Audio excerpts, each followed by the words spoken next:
Mit navn er Trine Græse. Jeg er formand for Børne- og Undervisningsudvalget, og jeg er første viceborgmester i Gladsaxe. Jeg har været med i kommunalpolitik i Gladsaxe siden år 2000.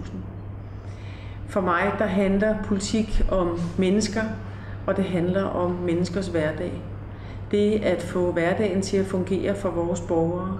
Ikke kun for de borgere, hvor alting glider let igennem, men også for de borgere, der har problemer på den ene eller på den anden måde. Det er det, jeg synes, der betyder noget for mig, og det er det, der betyder noget for Socialdemokraterne i Gladsaxe. Vi har skabt et Gladsaxe, som er velfungerende på rigtig mange måder. Vi har en sund økonomi, og det er en af forudsætningerne for, at vi kan få alle de andre ting til at fungere også. Vi har et rigtig godt skolevæsen, hvor vi er forrest med udviklingen, og det har vi været i mange år, og det er vi stadigvæk. Vi har nogle fantastisk gode skoler, som bruger de nyeste undervisningsmetoder, og som har udviklingsprojekter, der gør, at de hele tiden er med i front. Vi har rigtig gode daginstitutioner, som vores forældre er rigtig glade for. Vi har mad som en del af tilbuddet hver eneste dag til vores børn i dagtilbudene. Og vi lægger stor vægt på, at det skal være sund og økologisk mad så vidt muligt, men at det skal være sund og varieret mad til alle vores børn. Det betyder rigtig meget for forældrene i Gladsaxe, at vi på den måde støtter også deres børn udvikling, hvad det angår. Det er det, der får deres hverdag til at fungere, at de er trygge ved at sende dem hen. Ikke kun til pædagogisk udvikling, men også til sunde projekter, mad, bevægelse osv.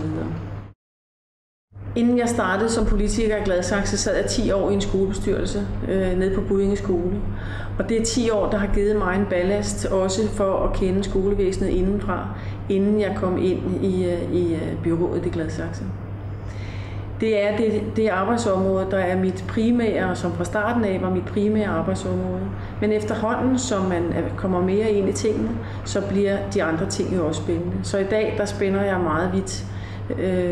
Jeg sidder også i økonomiudvalget, og det er jo der, de tunge beslutninger bliver taget. Det er der, vi har plansagerne, den kommunestrategien, hvor vi planlægger udviklingen af alle områder i Gladsaxe. Det er også områder, der er rigtig vigtige for vores borgere. Det at være politiker, det er et samspil mellem mennesker. Jeg kan godt lide kontakten med borgerne. Dem møder vi jo over frysedisken nede i Kvickly og på hjørnerne, når vi står ude på gaderne. Vi får henvendelser på mail. De ringer, og vi går ud til rigtig mange møder. Jeg kan godt lide den kontakt, og jeg synes, det er vigtigt, at vi får de input fra borgerne.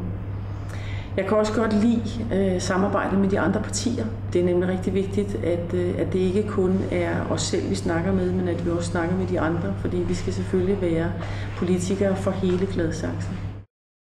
Jeg vil rigtig gerne fortsætte det arbejde. Jeg er bestemt ikke færdig med at udvikle Gladsaxe. Der er hele tiden noget, der kan forbedres, og jeg får hele tiden mange input fra vores borgere og fra vores partifæller og andre steder fra, så vi hele tiden kan få udviklet der, hvor der er brug for at udvikle. Vi har heldigvis i Gladsaxe hele tiden været gode til at effektivisere og være på forkant og få styr på økonomien, så vi kommer heller ikke i de kommende år ud i de store sparerunder.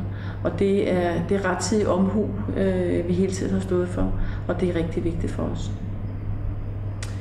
Jeg glæder mig rigtig meget til at fortsætte, også i de kommende år, fordi jeg håber selvfølgelig, at jeg kommer ind igen.